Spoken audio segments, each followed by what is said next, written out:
Brainless, and I'll pass you to Mark Smith. Well, good morning, ladies and gentlemen. We are Bitless, not Brainless. When they first, we started off life as a team chase team, and so when they asked me to come and do this, I thought it might get a bit boring if you just saw us jump hedge after hedge after hedge, because one hedge is much the same as another. So what we thought we'd do was to show you some of the training that we do. Bitless, what we aim to show you is that at an amateur level, anything that you can do with a bit, you can do without a bit. I actually train event horses for a living. I do Bitless as a bit of fun, but very often the two things overlap. We'd like to start off today by showing you a bit of Bitless dressage. 2 weeks time, there is the Bitless Dressage Championship of Great Britain down the road at Abingdon. Full details available from the Bitless Not Brainless stand. There's also the Bitless Show Jumping Championship of the country that same day, Saturday the 30th. Full details over in the Bitless stand. We're going to start off by showing you a little bit of dressage. I did think we might get a Grand Prix horse, but then I thought, no, I think it would be, with the audience we have here, I thought if we could show you an amateur rider. Lauren is just 18 years old, she just finished doing her A-levels. This is the first horse she's ever had as opposed to ponies. He's 17 years old.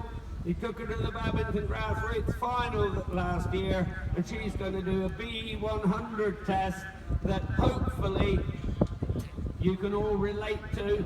You probably know the test, and you can see yourself perhaps being able to do something similar.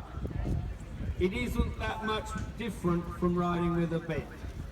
To talk you through the test, we have List 1 dressage judge. Debbie Lush is here, PD List 1 judge, so she can judge at any level internationally. She's going to talk you through what Lauren's doing in her test, and she is also going to be the judge in a fortnight's time at the Bitless Championship. So, without further ado, I'll pass you over to Debbie. Morning, everyone.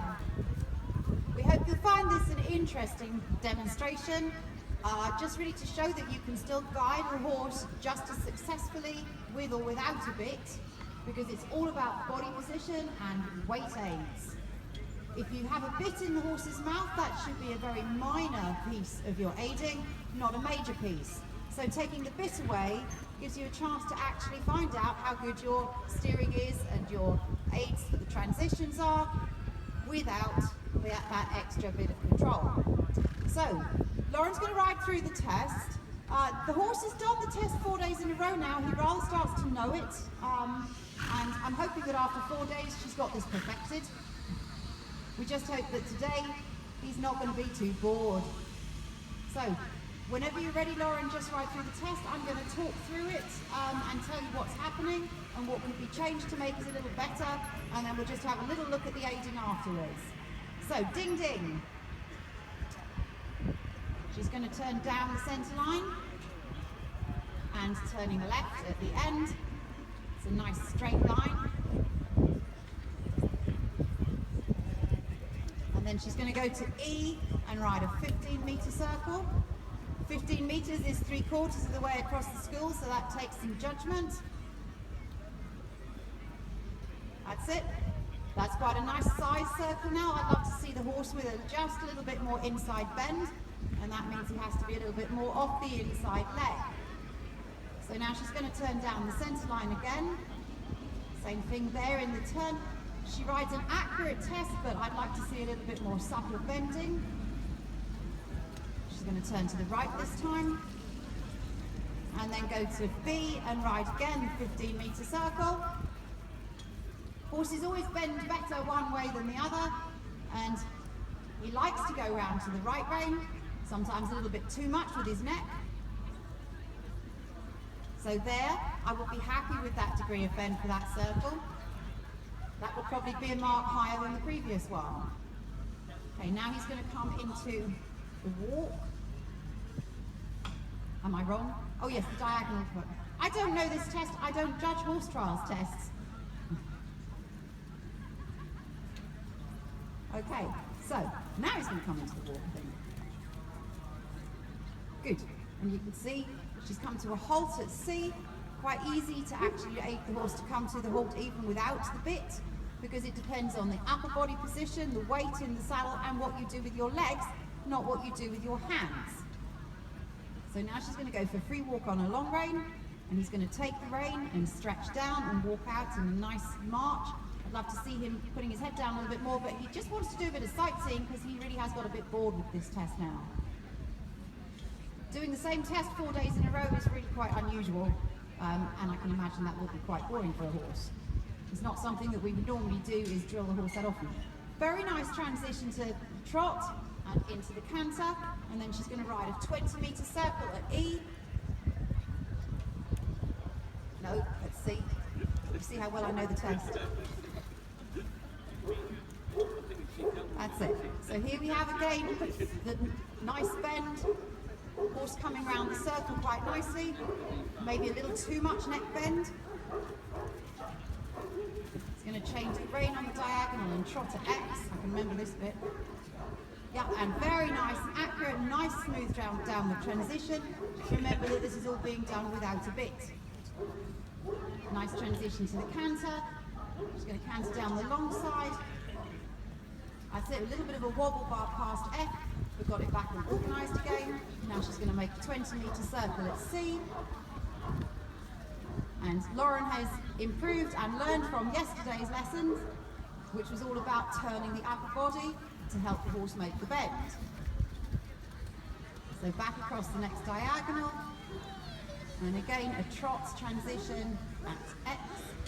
A little bit on his forehand this time, but still very accurate.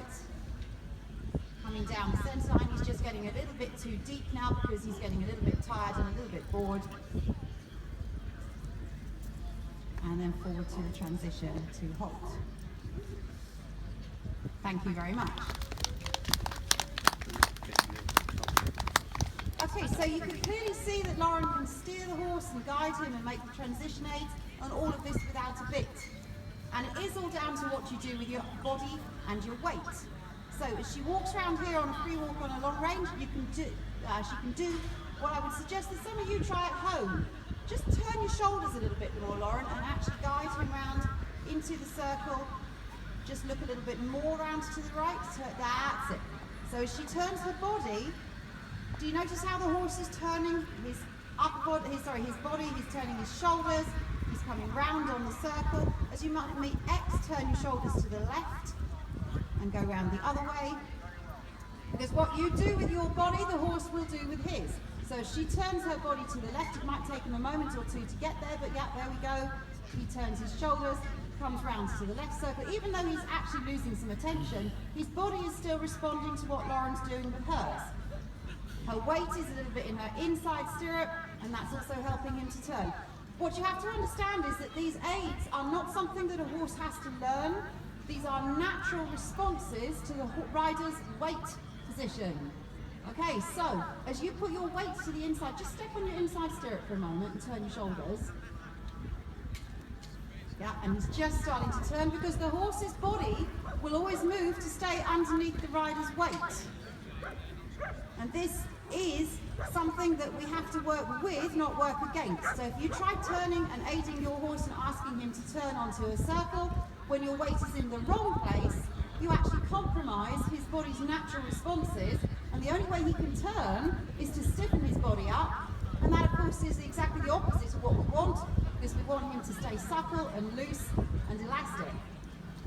That's it, and then to put your weight over to the right and turn to the right. So she's stepping down in the inside stirrup, his body is turning to stay underneath her. Okay, so if anyone has any more questions about aiding without the bit, so aiding with your body and your weight position, I'm going to be on the stand over there for an hour or so afterwards, so please come and talk to me.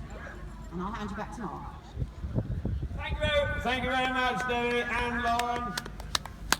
think they both want a round of applause for that. And all of these riders and Debbie will be over there on the stand. What I think that they have shown us there is that it is no different than riding with a bit. And in actual fact, if you ride Bitless for a bit and learn to almost exaggerate your body aids, then when you go back into a bit, if you do, you will be using so much more of your body to do this.